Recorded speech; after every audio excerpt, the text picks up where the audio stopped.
Mirëmbrëma gjithëve, përshëndetje, mirë se vini në skan, mirë se vini në argument. Ne sot, siç e patë edhe nga materiali i hapës i emisionit, do të trajtojmë sulmin e fundit ekstremist në Zelandën e Re. Patjetër do të flasim për gjithë ngjarjen par nga këndvështrimi teknik apo ai i cili flet për arsyet pse ndodhi kjo dhe mbi gjitha çfarë pasojës do të ketë një shtet si Zelanda dhe më vonë i gjithë perëndimi si një ndër viktimat e terrorizmit, paktën atij të cilët ne shohim shpesh në media. Për të folur për to, por edhe për çështje të tjera që lidhen me sigurinë, un kam kënaqësinë dhe nderin të ftuar ish Kreun e Shërbimit Informativ Kombëtar, zotin Fatos Klosi, shumë faleminderit që jeni në argument. Faleminderit juve. Zoti Klosi, kemi disa materiale, por përpara një pyetje të përgjithshme me që ata po na ndjekin. A ishte ky një sulm normal ekstremist dhe a mund ta quajmë terrorist? Sigurisht ishte sulmi një ekstremisti.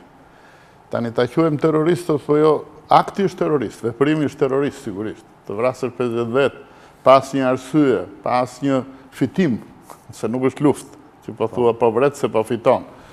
Pra është një akt terrorist i pastër. Ndërkohë që ky vet unë do thosha do ta quaja terrorist, me qenë ekstremist po. Me qenë se nuk është pjesë e një organizate terroriste, nuk është pjesë e një filozofie terroriste që kanë synime të caktuara ky. Po ekstremist është pa sigurisht. Po ndërkohë pastaj se ndishte një frym, kjo supremacia e bën njerëzve të bardhë, ndishte fryma. Sektura, po pa që në grupe konkrete nuk mund t'i quajmë. Nuk është një grup që se di, unë pak të najsa kemi dëgjuar, se nuk e dim tani. Po, deri tani. Qa do thot policia neozelandeze, po. Deri tani ai është një individ. Edhe pyetja që është kush është fajtor përveç ti, patjetër, po. Kush është fajtor që ndodhi gjithë kjo? Shiko, fajin e parë neozelandezët e caktuan tek mënyra se si është lejuar mbajtja e armëve. Po.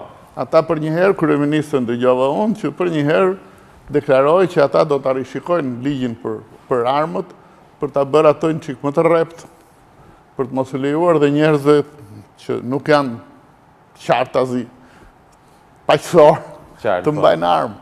Kështu që kjo është një gjë që e kanë evidentuar ata. Sigurisht pastaj ka faktor të tjerë plot. Po Zelanda e Re rrallë ka qenë viktime e terrorizmit. Shiko, nëse kemi dëgjuar fare, Zelanda e Re është një vend shumë paqësor, paktën me këtë rast dëgjuam komente dhe të agjensive të rëndësishme që për Zelandën e Re është një gjë shumë e çuditshme. Ky numër vrasjes ishte më i lartë se mesatare. Ky është australian, ka ardhur nga Australia. Nuk është neozelandez. Po ka qenë me këtë qëllim në Zelandë e Re apo thjesht ishte emigruar? Me këtë qëllim pra. Ka stile vetëm për sigurisht, ndoshta në Australi ka quajtur më të vështira, kurse mbase në Zelandë e Re, aty ku ka vajtur tamam ka pasur edhe një xhami që mblidhen shumë njerëz. Varet nga konditat rajonale, domethënë pse ka zgjedhur Zelandën e Re dhe s'ka operuar në Australi. Por ky është australian dhe ky ka bërë një vizitë të zgjatur në Europë, sidomos në Ballkanet, në kontakt me slavët. Tani po pse slavët apo si mbrojtës të fesë? Slavët i ka konsideruar që historikisht kanë luftuar me muslimanët. Edhe si thua ka marrë frymëzim atje. Po pra, po ndërkohë nuk janë deri tani të paktën edhe ne tentuam të gjejmë nuk janë zbuluar lidhje që të kenë me grupe Ballkan apo thjesht shpirtërisht.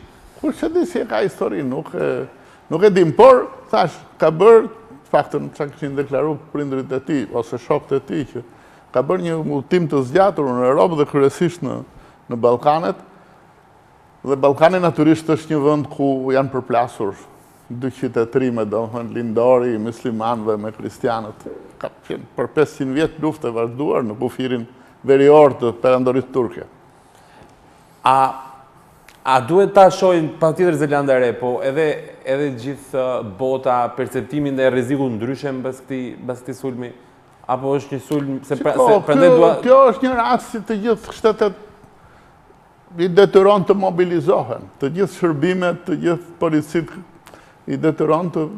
Po është një gjendje mobilizimi që zgjat për një shtet, apo pastaj duhen parë politikat? Varet nga konditat konkrete të shtretit, se nuk besoj se të gjithë shtetet do sillen një lloj në këtë rast. Për ata që e kanë problem dhe duke marrë shembull nga ky që dhe një individ i vetëm mund të bëj hatan, domethënë, me një Kalashnikov, do policit duhet jenë shumë më serioze, shumë pale shërbimet, pasi sigurisht që është detyrë kryesore e tyre që të ndjekin njerëz të tillë. Se policia, në qoftë se ti nuk ke bërë një akt terrorist, nuk ka pse të ndjek, kurse shërbimet po, se varet me këtë takon në cilat grupe je atashuar. Ka dy pyetje që lidhen konkretisht me këtë çështje. Një është a shpëtoi apo arriti ai deri aty si pasojë e faktit që ishte një mashkull i bardhë. Se është kjo çështja e racës, që zakonisht racat e tjera përveç atyre të bardhëve janë më të prirura që të kenë kontrolle më shumë nga Shërbimet e Inteligjencës apo nga forcat e policisë. Jo, nuk besoj në vende demokratike të tilla si Zelanda e Re, Australia, që për ne janë shumë larg dhe në përgjithësi nuk është se i njohim mirë, por janë vende tradicionalisht shumë demokratik. Dhe nuk besoj që janë dhe vende pastaj që janë populluar nga raca të ndryshme. Në Australi ka shumë aziatik për shumë. Sigurisht ka më pak zezak, ka më shumë të bardhë. Por prap atje janë sisteme të tilla që nuk besoj se ndiqen për shkak të racës. Pra, ky nuk ka përfituar se ishte i bardhë. Nuk besoj. Jo.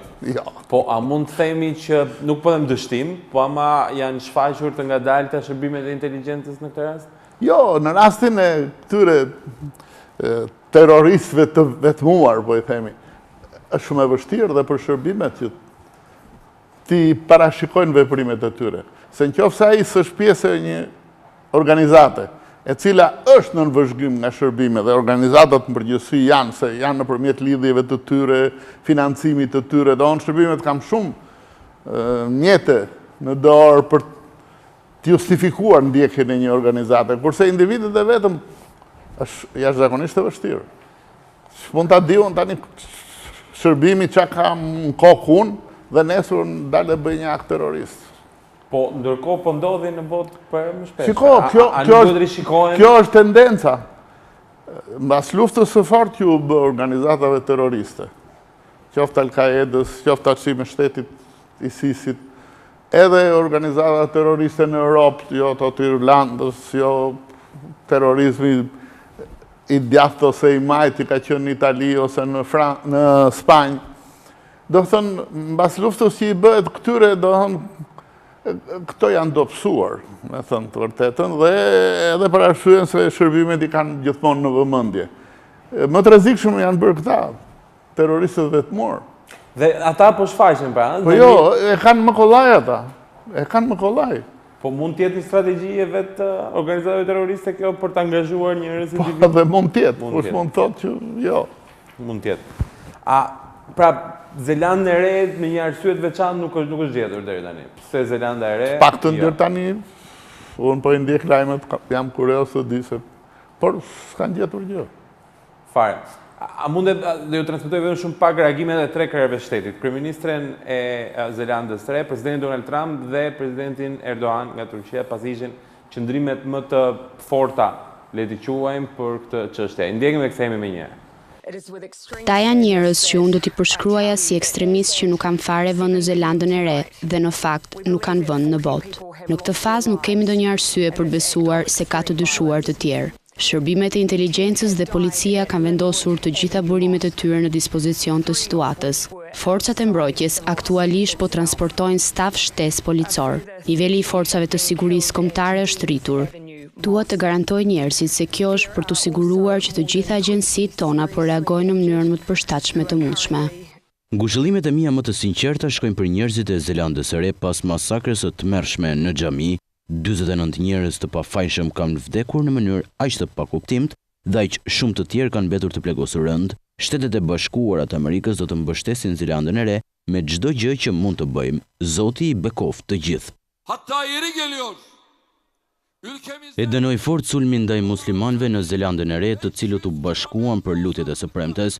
Me këtë sulm, rritja e islamofobisë, e cila është parë dhe inkurajuar nga bota për një kohë të gjatë, kaloi në anën e sulmeve personale dhe arriti nivelin e masakrës. Për më tepër ekziston një terrorist aktual, një vrasës atje që e ndan vendin tim, si Anatolia dhe pjesa perëndimore. Nëse nuk merren masa të menjëhershme, është e pashmangshme të shohim lajme të reja katastrofike, të cilat janë rezultati i këtij përkeqësimi. ne ftojmë të gjithë botën, veçanërisht vendet perëndimore, që të marrin masa të menjëhershme kundër kësaj lëvizjeje që kërcënon gjithë njerëzimin. Klosi, çfarë duhet bëj një qeveri? Se shteti ju ma thatë pak në mënyrë supervisore se deri çfarë si duhet angazhohet një shtet, po një qeveri në rast të tilla, pra një shtet i madh si Amerika apo edhe një shtet i vogël si një vend i Ballkanit. Çfarë duhet bëj kur është pre e terrorizmit? Ose çfarë ka bërë dhe çfarë po bën ndryshe? Për shembull, pas sulmeve të 11 shtatorit, besoj gjërat kanë ndryshuar. Gjëja e parë që duhet bëj është ta marrë seriozisht terrorizmin, si një rrezik aktual, si një rrezik i mundshëm, pavarësisht se s'ka pasur Në Zelandën e Re nuk ka pasur gjë tani.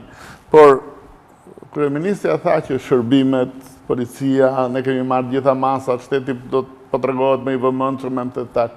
Kjo është gjëja e parë që duhet bëj.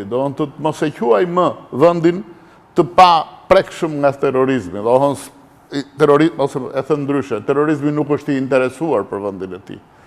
Megjithëse terrorizmi, kur është i organizuar, vepron kryesisht në vende të mëdha, në qytete të mëdha, bën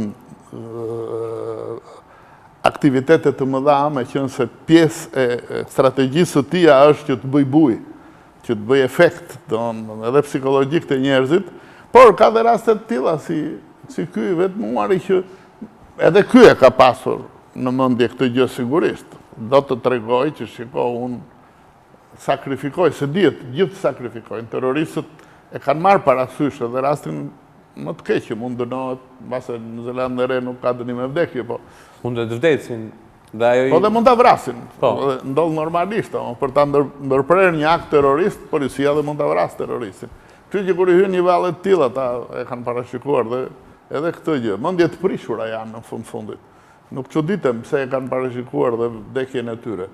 Por kjo është masat që duhet marrë vendi. Se zakonisht shtetet, paktën ato të perëndimit, pas luftës që ju më rikujtuat që kanë bërë me organizatat e të quajtura terroriste në lindjet mesme, që kryesisht kanë qenë muslimane, shpesh në perëndim, agresorët, shpesh, jo gjithmonë, supozohet të jenë të fesë muslimane që po reagojnë ndaj pushtimit që e quajnë ata të perëndimit. Po ndërkohë këtë herë ne shohim një djalosh komplet bardh, i cili bën të kundërtën. Situata është e përmbysur. Tani prandaj edhe është pyetja e madhe, tani ku jemi? Është terrorizëm ky apo thjesht mjafton një njerëz që ka dëshirë të vrasë shumë edhe nuk do t'ia di? Është një njerëz që tash unë e quaj mendje prishur. Për sa kohë që ai ka ardhur në Europë dhe nuk ka ardhur kot. Duket tani që ai ka ardhur për të frymëzuar, për të mësuar, për të pasur lidhje, për të gjetur financime. Unë nuk di të them detaje, tani do shikohet gjithë rruga e tij. Ai do ta bëjnë shërbimin me siguri këtë gjë, por në fundit ai e ka pasur në mendje këtë gjë. Derisa ka një armë në cilën ka shkruar, do thërë, është një gjë e paramenduar, nuk ishte një... Jo, dakord, po e kam fjallën, bëhet tashmë rreziku edhe terroristët potencial janë pa fund.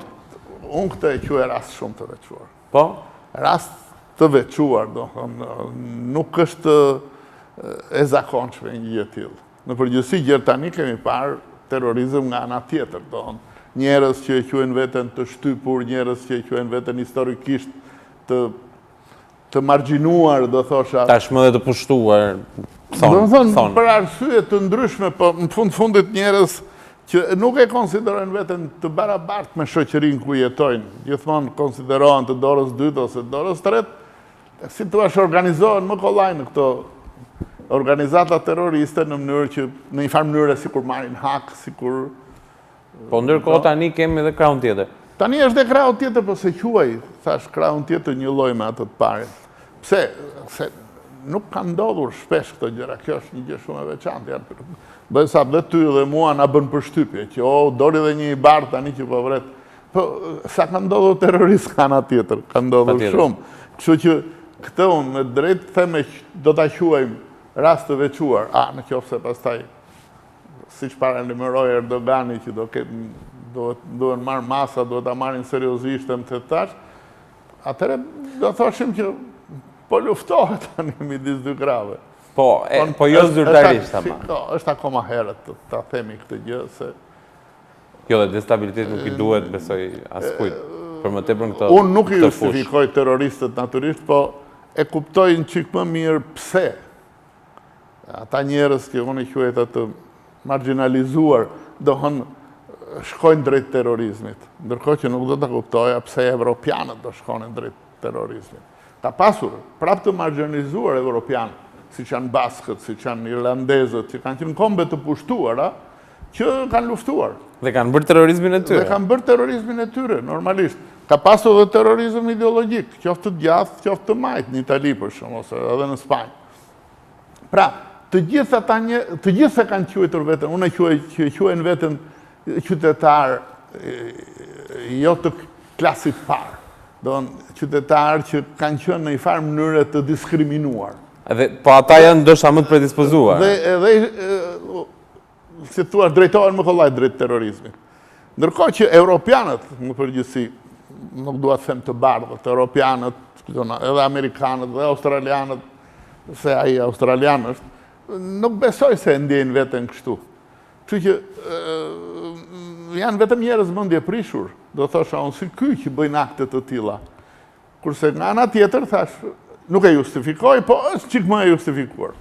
Qartë, më kanë një arsye më shumë. Kanë një arsye më shumë. Mi përmendët armët, se ka edhe dy emra aty te armët e shkruara. Ju lutem regjia pamjet e armëve me mbishkrimet, ku ne dallojmë të paktën kemi ndarë disa, edhe arrin të gjesh një ekstremist, një student ekstremist suedi, Peterson, I cili vrau në 2015, Bisonet në 2017 në Kanada, Skënderbeu, Charles Matel, që ishin disa oficerë venecianë që në kohën e tyre, në kohën e Venedikut luftuan me robërit turq, dhe Gjergj Arjaniti. Paktën këto janë 5 emra të cilët mund t'i njohim dhe ne I kemi të ndarë këtu. Tani pyetja e madhe që na erdhi shpesh kur flisnim për këtë temë, po pyesim njerëzit se çfarë deshin dini, është pse është Skënderbeu aty. Si? Pse është Skënderbeu mbi armën e një ekstremisti të tillë? Unë e quaj normale. Normale. Normale për këtë lloj njeriu. Po se nuk e kemi parë, duhet ta pranojmë se e parë. Jo, se kemi parë, po nuk çuditem. Skënderbeu mbahet në gjithë Europën si njeriu që luftoi me turqit, dhe luftoi vërtet për 25 vjet, I bëri turqëve një barierë në ekspansionin e tyre drejt Europës, dhe nga papët të shpallur dhe heroi ose I mbrojtjes së Krishterrimit. Qartë. Do thënë, është hero dhe për këtë personit që ka, dhe pandaj e ka vënë armën e vetë, nuk ka në gjë për të çuditur. Unë dëgjova komentet që ishin tamam me këtë ide, që këtu janë njerëz, unë nuk I njoh këta të tjerët, me thënë drejtën. Ai ka vënë armën e tij njerëz që pretendohet që kanë luftuar. Po dhe janë si figura historike, po edhe kryesisht të terroristë ekstremistë që kanë bërë akte të ngjashme në 10 vitet e fundit. Pra, dhe ky do të arreshtoj vetëm në radhën e tyre, në radhën e njerëzve që kanë luftuar islamizmin. Zoti Klosi, kur një shërbim inteligjencë gjen të tilla se besoj ai ka pasur letra të tjera, emra të shkruara, I ndihmon për të zbuluar me vërtet origjinën e arsyes pse përveç mendjes prishur, po ju citoj. Jeta e tij tani do studiohet në hollësi, sidomos nga shërbimi australian, se atje ka jetuar. Dhe natyrisht nga ky studim që do t'i bëhet, do gjinden lidhje, do gjinden sigurisht çdo akt që ndodh I ndihmon shërbimet për të krijuar një tablo më të qartë lidhur me terrorizmin. Padyshim. A është I gjithë perëndimi, se pyetja ne që bëjmë sot në emision është pse rikthehet ekstremizmi. Pra, kemi një periudhë pushimi, rikthehet një sulm. E kështu me radhë, ose ndodh një sulm pak ditë më pas edhe një tjetër. Është I koordinuar apo është kjo fjalia se përdorëm edhe këtë material në fillim? I bëjnë thirrje njëri tjetrit. Ka një shprehje të përgjithshme që historia përsëritet. Ndoshta ajo identike me të mbarme në një nivel çik më lart, akte të tilla më të sofistikuara se dikur, por s'është një gjë për të çuditur. Të gjitha fenomenet ngrihen, qëndrojnë në një nivel të caktuar për një periudhë kohe, pastaj bien, pastaj ngrihen prapë, më tash, ajo ngritja tjetër është sigurisht në një nivel tjetër për arsye të tjera fare, se historia përsëritet asnjëherë, por fenomenet përsëriten. Historia përsëritet thuhet. Edhe aktet terroriste janë pjesë e historisë. Ky është një shpjegim i përgjithshëm, A ka bota sot një frym për të bërë akte ekstremiste? Bota sot ka kontradikta pafund, kështu që s'është për të çuditur pse përsëriten edhe akte terroriste, se atë tham, paktën them unë. Jo, dakor, që bota natyrisht sot terrorizmi nxitet nga dallimet midis njerëzve, nga ndarja veçane një grupi njerëzish si të dorës së dytë, të dorës së tretë, më thash, ajo quhet marginalizim do. Sa më shumë ne kemi vuajmë të pabarazin, domethënë se kemi edhe në të ardhuran pasuri. Pabarazia sigurisht nxit të gjitha aktet terroriste.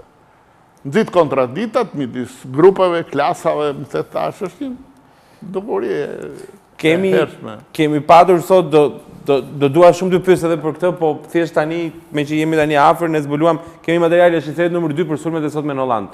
Se nga kjo nisëm që thamë mos frymëzojnë njëri tjetrin. Ju lutem materiali numër 2. Një person hapi zjarr ndaj pasagjerëve në një tramvaj në sheshin 24 oktober Blejnë në qytetin holandes të Utretit, sot rreth orës 10:45 në orën lokale. Nga sulmi mbetën të vrarë 3 persona, si dhe u plagosën 9 të tjerë. Menjëherë pas ngjarjes, forcat e rendit ju kanë kërkuar banorëve të qëndrojnë larg zonës, ndërsa drejtuesve të shkollës ju është kërkuar mbyllja e dyerve të tyre. Edhe pse u largua me shpejtësi nga vendngjarja, nuk zgjati shumë deri në kapjen e autorit. Deri tani mësohet se personi arrestuar për sulmin është një shtetas turk rreth 37 vjeç. Kryeministri Kreu tha se ishte tejet i shqetësuar për këtë ngjarje, ndërsa anuloi bisedimet javore për koalicionin qeveritar që kishte programuar. Nga ana tjetër, policia vendase po heton mbi një motiv të mundshëm terrorist. Ka qenë sulmi në Holland paraditën e sotme që u duk zoti Klosi në fillim sikur kishte lidhje me atë të Zelandës Re, po pastaj u shuan. Unë lexova tani para se të vija këtu një farë, se thua, CV-je të këtij personit. Dhe ai njifesh nga policia holandeze prej më shumë se 15 vjetësh. Ai kishte plot veprimtari që lidheshin me karakterin e tij, do thosha më shumë.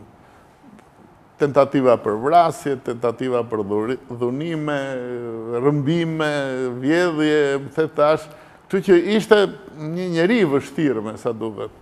Nuk besoj që pastaj edhe familjarët e tij në Turqi deklaruan që nuk e di sa e vërtet është, ndoshta edhe ata si familjar duan ta mbrojnë, mos ta fusin në kategorinë e terroristëve, të gjitha janë të mundshme. Por ata deklaruan që jo, ai ka pasur probleme personale me dikë aty në tramvaj, pastaj kur janë turur njerëzit e tjerë për ta ndihmuar atë dikë, ai ka shtënë mbi të tërë dhe s'ka pyetur më pastaj. Nuk e di nëse është... Po deri tani nuk është një mëdyshje mes terrorizmit s'ka dyshim. Edhe dhunës personale. Do bëj shteti holandes, nuk mund bëhen si e bëjmë ne të dy tani, mund të jetë kështu, mund të jetë ashtu. Do kohën e vet për të vlerësuar, nëse po thamë që nuk duket se ka lidhje të tjera, nuk duket se thash, gjesa botuan atë CV kriminale që kishte ai, e bën për të thënë që shiko, ky është një person që ishte i skeduar nga policia, po jo për vrasje të tilla. Kish pasur tentativë për vrasje, po gjithmonë siç kanë gjithë kriminalët, kur vjen për të rrëmbyer diçka ose për të vjedhur diçka, dikush i pengon. Po totalisht personazh i kundërt me atë të Zelandës Re. Fare kundër, ai ishte i skeduar. Ai ishte njëri që ishte përgatitur për atë punë. Këti mund t'i ketë ndodhur shpejt e shpejt. Ngjarja është zhvilluar në mënyrë tillë që nervat e tij se kanë mbajtur dhe ka gjuajtur mbi njerëzit, ndërkohë që ai kishte shkruajt edhe në automatik. Ai dhe transmetoi, se desha t'ju pyes, roli i rrjeteve sociale, internetit, i aksesit ton total në informacion për ta marrë dhe për ta dhënë informacionin. Ajo ngjarje u transmetua direkt që në momentin që e nisi teksa po ndodhte dhe le kërkonte edhe ndjekës, dëgjoheshin fjalët e rastit Zelandës terroristit Zelandës Re, i cili thoshte abonohuni nënshkruani, futuni ke faqja ime, ke kanali im, që ta ndiqni ti që do të ndodh tani. Tani gjithë ky para edhe nga këndvështrimi. Pastaj që në Zelandën e Re ishte shpallur që do arrestoheshin gjithë ata që ritransmetonin. Po. Dhe dakord ata. Pamje nga. Po ndërkohë ka dhënë dorëheqjen edhe një ndër drejtorët e Facebook, ku ishte rrjeti social në cilin ai e transmetoi. Më thënë, tani ngjarja nuk është më thjesht aksesi, nuk është më çështje qefi apo loje. Po përdoret teknologjia edhe për të transmetuar terror. Si bëhet, prapë në këndvështrimin e shërbimit të inteligjencës, bëhet më e vështirë puna? Kjo sigurisht që bëhet më e vështirë. Jo, bëhet më e vështirë, po edhe e lehtëson. Pse, se natyrisht, nëse ka futur nëpërmjet Facebookut, kuptohet se kush është ai shumë kollaj gjendet për një herë ai, më the tash. Kështu që është e dyanshme. Qartë.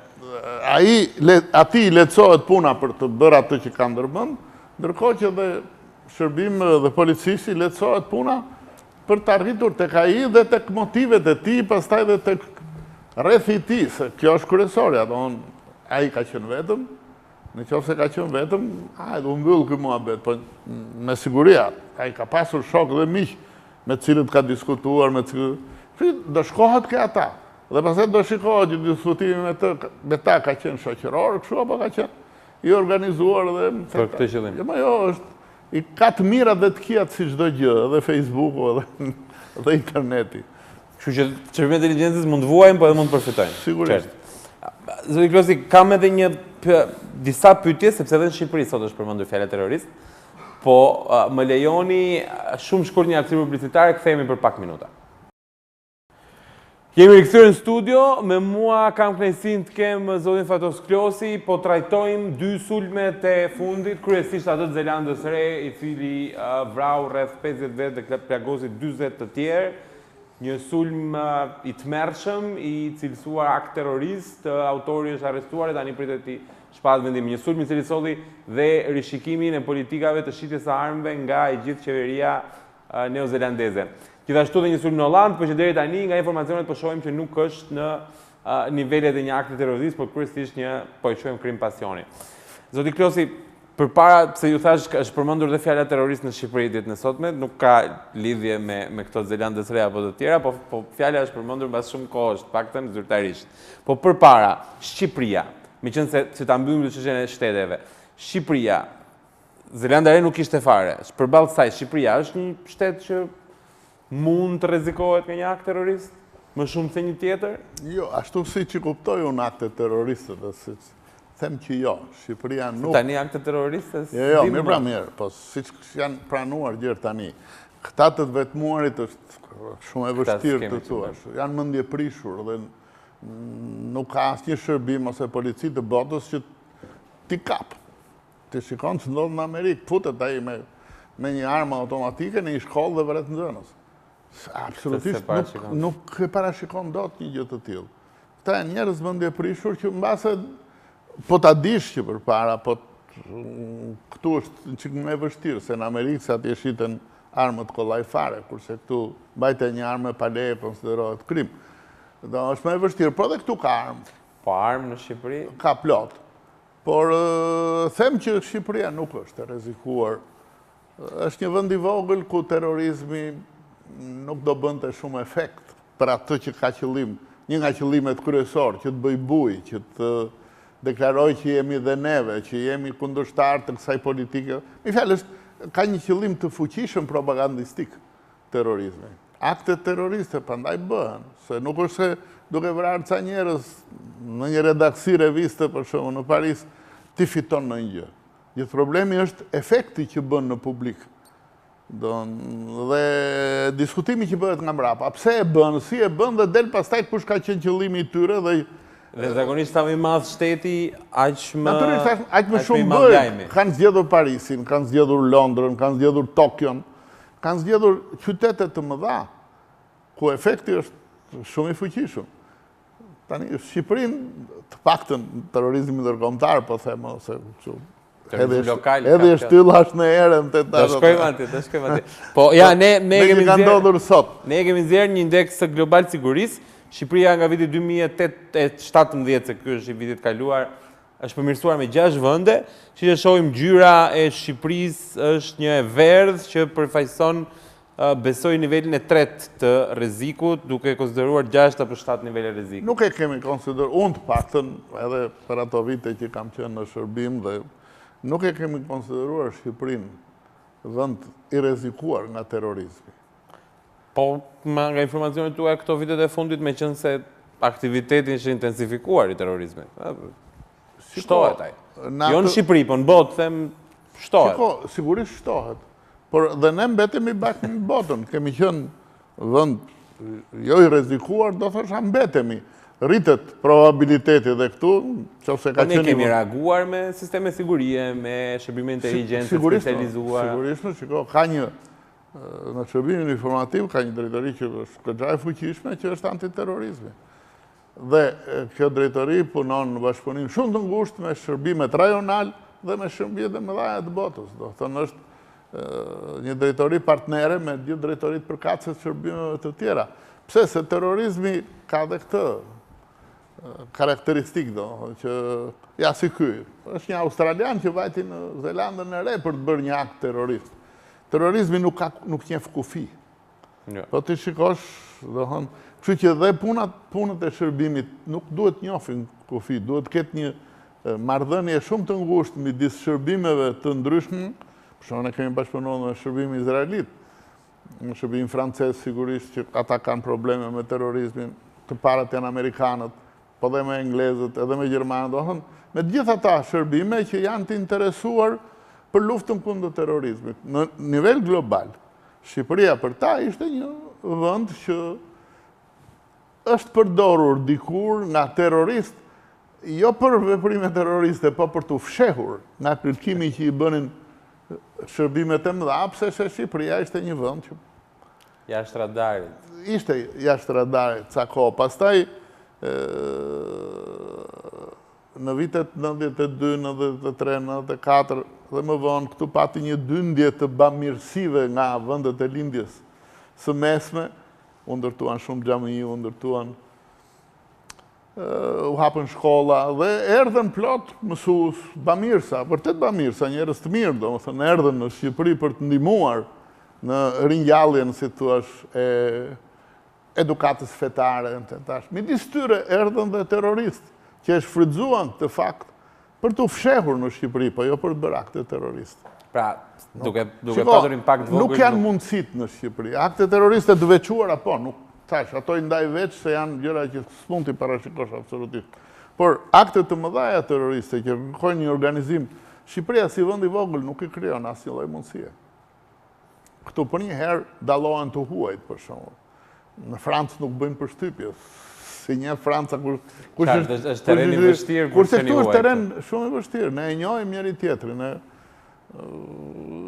Është vend i vogël dhe nga një anë është fakt pozitiv këtë proces. Po sigurisht.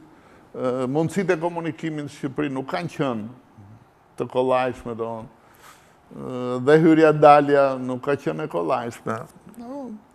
Sot ne kemi shërbimet e sigurisë, gjitha nivelet, më të mira se më parë. Absolutisht po. Është një nga drejtimet kryesore të punës së shërbimit, po dhe të policisë kriminale. Ju thash që do ta e kemi thënë sot fjalën terrorizëm në Shqipëri, është një deklaratë e dy zëvendësministrave, aty të energjisë dhe aty të brendshëm, të cilët kanë reaguar pas shpërthimit me lëndë eksplozive të një shtylle tensioni në qytetin e Laçit. E ndjekim sinkronin dhe kthehemi më njëherë. Rrëzimi i shtyllës do të kërcënonte të lindte gjithë vendin pa energji elektrike, pra do të kërcënonte sigurinë energjetike të Shqipërisë dhe në të njëjtën kohë dhe sigurinë kombëtare. Është një akt mund të konsiderohet jo vetëm i dhunshëm, por dhe terrorist. Ishte zëvendësministri i energjisë, zoti Klosi, jo vetëm i dhunshëm, sa zoti Betja, por dhe edhe akt terrorist. Edhe një shtylle tensioni. Sigurisht, si s'kesi avë emrin ndryshe. Është akt terrorist. Çfarë ta quash? Hajdut, jo. Kriminal, jo. Përfitim nuk mund të kesh. Përfitim nga edhe një shtylle tensioni. Asnjë përfitim. Absolutisht asnjë përfitim. Jetë problemi është të krijosh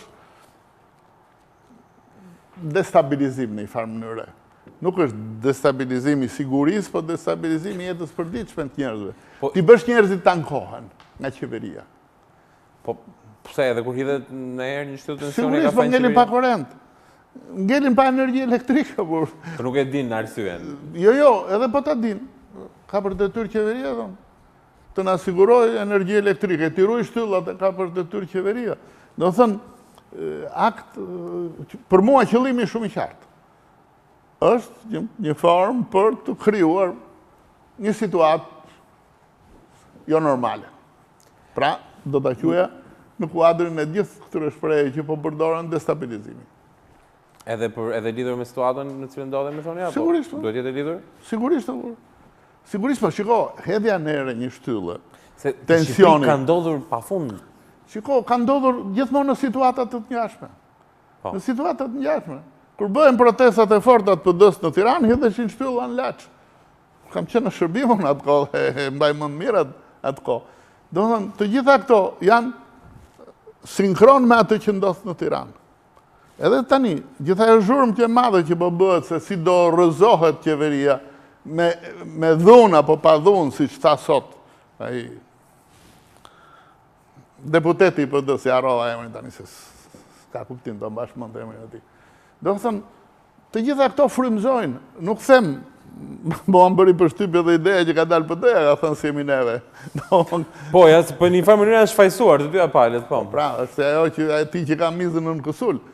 Nuk është puna për një... E kanë programuar ata, unë nuk e besoj këtë gjë, do ishte absurde. Por që kanë frymëzuar, me gjithë të zhurmë të madhe që po bëhet, që do rrëzohet qeveria me protesta, me kështu, me ashtu, dikush në Laç ka thënë dalë të një moj dhe unë. Pse, si rrëzohet qeveria në qoftë se populli është i paknaqur. Është i paknaqur për shumë arsye, ka drejt populli që tjetë i paknaqur, por ta nishtojmë dhe i paknaqësi tjetër, s'kemi energji elektrike. Edhe kush e ka fajin, po sigurisht qeveria, se ajo duhet të siguroj energjinë elektrike, ajo duhet të mbroj shtyllat, ajo pandaj ka policinë, policia paguhet me taksat tona, më the tash. Po të duash të zgjasësh arsyetimin, të gjitha përfundojnë të qeveria. Ati është vëmendja. Po se ajo e ka marrë përsipër ta drejtoj këtë vend, kështu që nuk çuditëm, që është, se më pyete për akt terrorist, është akt terrorist i mirë fill. I mirë fill. Sipas gjithë përkuvizimeve, është i mirë fill. Po, ndërkohë është në rast një terroristi të izoluar, se duhet kuptoj si reagon shteti shqiptar apo shërbimet e inteligjencës. Edhe unë besoj që akti nuk besoj që t'jetë organizuar. Duhet t'jetë më shpesht, besoj që t'jetë organizuar. Shiko, një mbështetës e kaj, një shokën e vetë, një njeriu në vetë, shiko, të hedhësh një shtyllë në erë, sigurisht duhet gjesh dinamitin njërë. Dhe kjo nuk është një punë e kollajshme. Jo. Këto e bëjnë kriminalet, po e bëjnë se kanë leverdit të rëndësishme, janë paguar për të vrarë dikë, janë paguar për këtë, për atë, kanë një interes, kanë bërë një llogari. Asnjë nga këto llogarisë mund ta ketë bërë. Këti është dashur ta gjejë dinamitin, pa pasur asnjë interes personal. Do thënë, ky duhet e ka ndihmuar dikush. Ky ka harxuar ca para ose ka shfrytzuar një lidhje me të tash. Dhe pastaj duhet ta qoshe, ta të hypësh në shtyllët, dikush e ka ruajtur. Rreth e rrotull që e panë, se thash, si do justifikohesh, po e pane. Mi fjalë, edhe ky nuk është një akt i njeriu të vetmuar fare, po është një akt i izoluar, në këtë kuptim them që nuk besoj se është pjesë e luftës politike që bëhet në Shqipëri, nuk e them atë. Por e frymëzuar pse është. Edhe ndaj retorikës. Zoti Klosi, ne sot kemi patur, thjesht për t'ju pyetur, kemi patur edhe një deklaratë presidentit, por që na ngacmoi një çështje që këtu vazhdon të diskutohet, lidhur me destabilitetin e mundshëm apo me djegjen e mandateve nga Partia Demokratike, nga reagimi i qeverisë, sot foli edhe presidenti. Dhe të tre palët, po e marrin presidentin vetë dhe PS-n dhe PD-n LC-n veç, flasin, njëri akuzon për ndikim në Rusi, tjetri thotë se Rusia është një problem, tani sot edhe presidenti tha se përdorni Rusin, tha, si për të fshehur ndaj problemi që e kemi krijuar po ne vetë. Tani, ky presioni rusë, se është edhe çështje deri në zgjedhjet amerikane, ekziston në Shqipëri, është me vërtet një... Shiko, të thosha unë që nuk ekziston, do merrja përsipër një përgjegjësi të madhe. të them që s'ekziston. Do thënë, përsa kohë që rusët kanë një politikë të interesave të tyre në Ballkan, unë do thosha që dhe në Shqipëri ata janë të interesuar. Pastaj, që këto që po ndodhin në Shqipëri janë punë e tyre apo jo, këtë se them dot. Nuk e them dot absolutisht, jam çik me presidentin në këtë fushë që ne e kemi historikisht si sëmundje këtë gjë që defektet tona, defektet e punës tone, llogaritjeve tona, e kemi shumë kollaj t'ja hedhim fajin të tjerëve. Qoftë fqinjve, qoftë në këtë rast një gogoli më të largët dhe po më të madh, siç është Rusia. Po është e kollajshme. Tashi do thuash ti edhe amerikanët e kanë thënë, sigurisht. Amerikanët, rusët kanë armikun kryesor. Dhe natyrisht ka apo s'ka, dhe gjithmonë ata kanë informacion pafund, sigurisht. Por që nuk do çuditesha që për efekte propagande, se lufta s'bëhet vetëm me armë. Bëhet me gjitha mjetet e mundshme, edhe me propagandën, edhe me retorikën e më thetash. Ariu Rus përmendet si armik i perëndimit, jo se s'është, po përmendet sa herë që ju duhet. Sa herë që ju duhet. Kështu që tani kemi filluar dhe ne, po kemi më kollaj ta përdorim. Duke pasur mbrapa amerikanët, e ka thënë departamenti, e ka thënë ky, e ka thënë ai, edhe këtu përdoret kollaj fare kjo gjë. Në gjë atë unë them, situata është kryesisht. Kjo në fakt e se këtu dëshoj të Situata kjo situatë në është kryesisht për mendjet e prishura të politikanëve tanë. Dhe shkaktare është po kryesisht Shqipëria pastaj tuaj. Është lufta politike që nuk njeh mjete demokratike, që nuk njeh rregullat e zakonshme të perëndimit ku ne duhet të shkojmë, por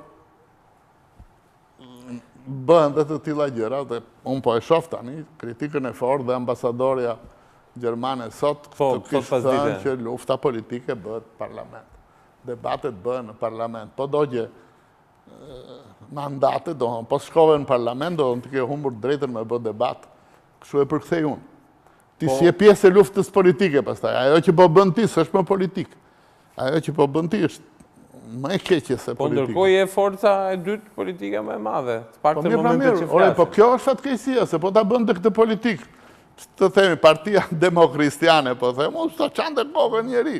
Po këtë politikë po e ndjek PD-ja dhe i ka bindur dhe gjitha aleatët e saj që të bëjnë të njëjtën gjë. Kështu që prandaj është bërë një politikë e rrezikshme. Po sa e rrezikshme, domethënë çfarë situate jemi ne, duke qenë se faktori ndërkombëtar nuk ka lëvizur nga qëndrimi i parë. Jemi një situatë e rrezikshme në kuptimin që jo se shoh në gjithmonë kam mbajtur këtë qëndrim. Parlamenti funksionon për ato gjëra që duhet parlamenti, qeveria funksionon, i ka votat e nevojshme për të vazhduar punën e saj, por rreziku është e njerëzit. Njerëzit po ishte një miting goxha i madh. Ai që ndodhi dje. Do par dje. Do thënë, tek fakti që njerëzit po diskutojnë, në vend që të punojnë, në vend që shikojnë, ore, çfarë do bëjmë për ta bërë më prosper këtë vend, për të funksionuar kjo që s'po funksionon mirë, kjo tjetra, njerëzit po merren me politikë, ky është rreziku. Po dhe zakonisht ky është dhe qëllimi i politikës. Që njerëzit merren me politikë. Nuk duhet të jetë ky qëllimi i politikës. Qëllimi i politikës duhet të jetë ai që ka marrë përsipër qeverisë, ta qeverisë sa më mirë këtë vend, dhe ai që është në opozitë të kritikoj, të ndihmoj, që kjo qeveri të jetë më e mirë, se që mund të ishte pa opozitën. Unë kështu e kuptoj qëllimin e politikës në një vend perëndimor, po themi. Tash nëse ti thua që unë nuk e dua këtë kryeministër, kështu që unë do bëj ç'është e mundur nëpërmjet popullit ta rrëzoj, kjo s'është qëllim politik i mirëfill, po themi. Kjo shkon drejt një... Ka ndonjë dritë në fund tunelit? Ka ndonjë mënyrë se dritën ta thash unë, shoh problemun. Mua më vjen keq. Ju qëndroni këtë çështje që jemi normal ne këtë. Do të thënë normal, po jemi stabil. Ne do zgjatet kjo situatë, dhe do shkojmë në votimet normale. Po nuk e shoh pse, nuk shoh mekanizëm. Se këtë kam thënë në një emision kur më pyetën. Ore, pse të duket e pamundur që të ketë një zgjidhje? Po se nuk shoh mekanizëm për ta rrezuar qeverinë. Si, do dali populli, ja doli populli. Na thanë që 16 shkurti do ishte dita finale ku ndahesh shapi nga sheqeri, po përdor këtë shprehje unë, që Shqipëria do ndronte rrugë, do niste rrugën drejt një shoqërie demokratike, se kjo është qënka drejt një politike pa korupcion, pa kështu pak. Iku 16 shkurti. U tha 16 marsi do ishte e forta fare që s'do kishim parë ndonjëherë. Mbaroi më shpejt se ç'filloi. Dhe unë dëgjova një fjalim të shefit të Partisë Demokratike që identik me atë para një muaj, identik me atë para një viti, fare identik, do më thënë, po ato fjali, mbase vetëm ndruar vëndet, në njëra ishte e para, në fjalimin e mparshëm tani kishte kalu e treta ishte bërë e dyta, e kështu me radhë, po ajo, pa thënë absolutisht asgjë. Ore, si do bëhet? Populli, thotaj, e ka hequr përgjegjësinë nga vetja, dhe thot, këtë punë do ta bëj populli, çfarë do rrëzoj qeverinë? Po si do ta rrëzoj populli? Po çfarë ti do të sqarosh popullin që ore, çfarë detyre i ke vënë popullit? Ai flet në emër të popullit duke harruar që është pakica. Do në tani më dedyrove të futem në politikë, pavarësisht se mundohem të jem jashtë politikës, por ai nuk përfaqëson dot popullin. Tani thot po e përfaqësojmë, e dim neve se populli ka ardhur më të mundës. Or zotëri janë zgjedhjet që provojnë vullnetin e popullit. Po shkuam kështu në këtë gjendje në zgjedhjet vendore, kemi për herë të parë, besoj, në një gjendje të tillë. Nuk e di, Se dim. por kena pas këtë e kemi këtë eksperiencë, domethënë, që situatat gjithmonë kanë qenë të komplikuara, sa afroheshim ke zgjedhjet. Një javë para zgjedhjes bëhesh dhe kodi i ri zgjedhor, bihesh dakord se si do bëheshin zgjedhjet, e më the thash. Edhe këtë radhë, a mundet kam një pyetje të fundit, kjo krizë, a mund të sjellë një rishikim të gjithë kodit zgjedhor, një mënyrë, një ndryshim për mirë? duhet domosdo. Për mirë. Duhet domosdo. Po duhet e di Mua s'më pëlqeu, për shembull, një ditë dëgjova Lul Bashën, se nuk e kam me të, po duket sikur e kam me të, me që atë po përmend si shkaktar të kësaj situate dhe është. Tha, nuk na prish kodi, tha, kodi është për gjithë një lloj. Nuk e ka fajin kodi, tha. Fajin e ka zbatimi i kodit. Do thonë ai s'ishte për ndryshimin e kodit. Po nuk është, asnjë kryetar partie nuk e ka kërkuar, përveç aleatëve të vegjël. Mirë, po, ndërkohë që të gjithë po e pranojnë, edhe socialistët e kanë pranuar, edhe demokratët, sidomos partitë e vogla, që ky kod zgjedhor është një nga shkaktarët e situatës që është krijuar. Edhe listat e mbyllura edhe gjithë ato çështjet e tjera. Të gjitha çka ka kodi, edhe mënyrën e përfaqësimit të vlerësimit, do jetë politike ose jo politike, edhe fakti që do numërohen elektronikisht apo me dhe kryesorja, pastaj është kjo që the ti, që si vendoset. Kush është kriteri? Po ndërkohë që asnjë nga kryetarët e partive se thon po zakonisht nuk e bëjnë. Asnjë nga kryetarët e partive nuk do të ndrojë. Si do ndrojë? Se prapa atje shkon. Prandaj më vjen keq për këtë popull që i shkon nga mbrapa. Po, dhe në fakt mirë do bëhen fillon dhe të mendonte vetë. Zoti Klosi, ju falenderoj shumë për këtë intervistë. Uroj që pak të mblidhemi në studio për çështje të tjera, as për lajme të këqija, dhe akoma pak për akte ekstremiste. Shumë faleminderit edhe një herë. Ishim me zotin Fatos Klosi, besoj trajtuam një histori të asaj që ndodhi pak ditë më parë në Zelandën e Re, asaj atij sulmit sotëm sporadik në Holland, por patjetër edhe rrezikun e Shqipërisë për të qenë pjesë e këtyre sulmeve, një rrezik që fatmirësisht për momentin është i ulët. Unë ju falenderoj për vëmendjen, bashkë mirëpafshim.